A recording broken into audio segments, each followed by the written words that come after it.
भूमिका काय? शक्तिपीठ महामार्गाला प्रचंड विरोध आहे. जुन्या अलाइनमेंटने रस्ता झाला असता तर एवढा विरोध झाला नसता. त्यामुळं लोकांच्या जमिनी हिसकावून घेणे, त्यांच्या ताब्यातनं जमिनी काढून घेणे आणि रस्ता कुठं न्यायचा तर गोव्याला न्यायचा. तो जयगड बंदराकडे नेला असता तरी चालला असता किंवा महाराष्ट्रातल्या कुठल्यातरी पोर्टचा स्ट्रेंथ वाढवायची असती. महाराष्ट्रातल्या पोर्टला तो जोडावा. एकदम गोव्यात नेऊन रस्ता जोडणं हे काही पात्रादेवी तुमच्यापैकी किती त्या देवीला माझं वंदन आहे. आपण आपल्या भागातून फार पात्रादेवीकडे जाणारी संख्या कमी आहे आणि वर्ध्यापर्यंतच शक्तिपीठ महामार्ग जातोय. रामटेक नागपूर जिल्ह्यातलं एक महत्त्वाचं केंद्र आहे रामटेक. तिथं ते एक मोठं देवस्थान आहे. रामटेकला का जात नाही? किंवा त्याच्या पलीकडे जे जिल्हे आहेत त्या जिल्ह्यामध्ये भंडारा गोंदियासारख्या जिल्ह्यामध्ये पण देवस्थानं आहेत. तर मग जोडायचा तर तो तिकडं वर पण जोडायला सरकारने का दुर्लक्ष केलं आहे? आणि रस्ता होताना पूर्ण डिव्हिजन होते गावाची. 2-2 मजले उंच रस्ते जातात आणि आपण एवढी मोठी गुंतवणूक रस्त्यांमध्ये करतोय. त्याच रस्त्याला पॅरलल बरेच रस्ते असताना ते थोडंसं जरा जादा होतंय आणि म्हणून राज्य सरकारला आम्ही आग्रहानं विनंती केलेली आहे की त्यांनी याचा पुनर्विचार करा. सरकारशी त्यांच्या चर्चा चालू होत्या. मधल्या 10 महिन्यामध्ये सरकारने काय केलं, काय नाही याची माहिती सरकार त्यांना देईल अशी अपेक्षा आहे. मनोज जरांगेंचं समाधान सरकारने करायला हरकत नाही. आता त्या पद्धतीनं सध्या तरी सरकारमध्ये बसलेले लोक आता बोलत आहेत. त्यामुळे मनोज जरांगेंचं ते समाधान करतील अशी अपेक्षा आहे.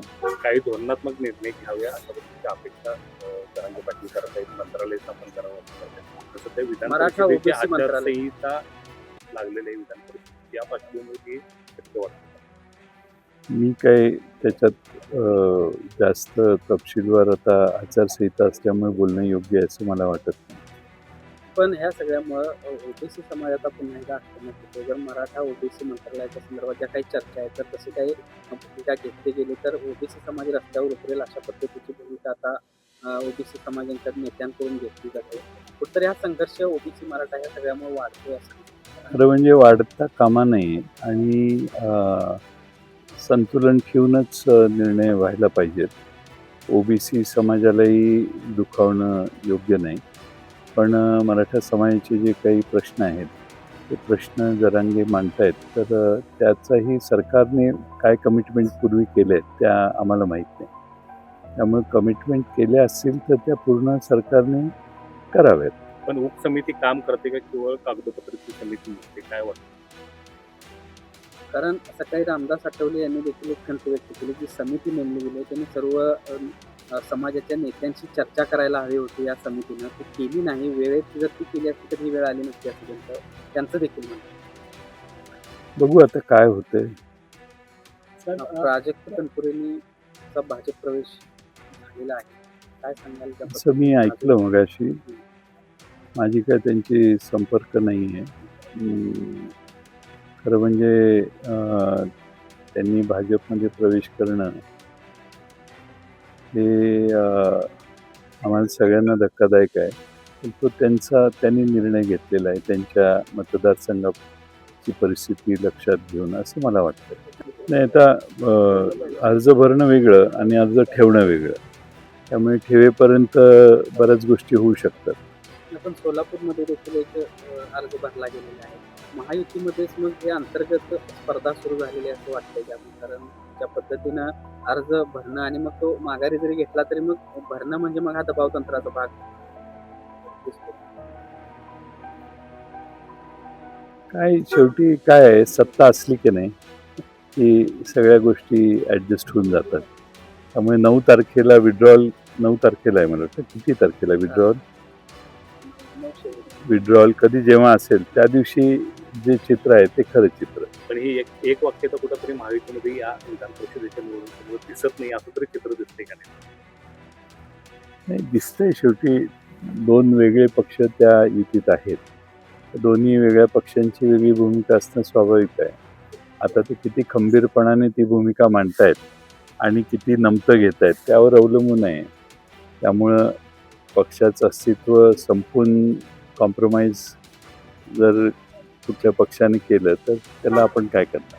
सांगली सातारा विधान परिषदेसाठी महाविकास आघाडी सीट देणार आहे, लढणार आहे. हो, महाविकास आघाडी सीट देणार आहे आणि महाविकास आघाडीची सीट देण्याचा निर्णय शशिकांत शिंदे यांच्या जे आमचे प्रदेश अध्यक्ष आहेत त्यांच्याशी चर्चा ते सर्वांशी चर्चा करतात ते निर्णय घेतील. कोणत्या पक्षाची वाटतं? ती राष्ट्रवादीला आलेली आहे असं आम्ही ऐकलंय.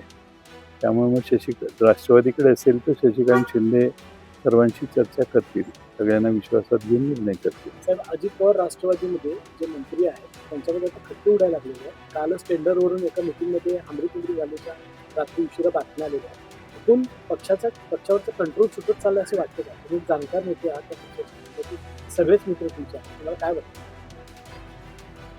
मी काय त्याच्यावर बोलणार नाही. तो त्यांचा अंतर्गत प्रश्न आहे.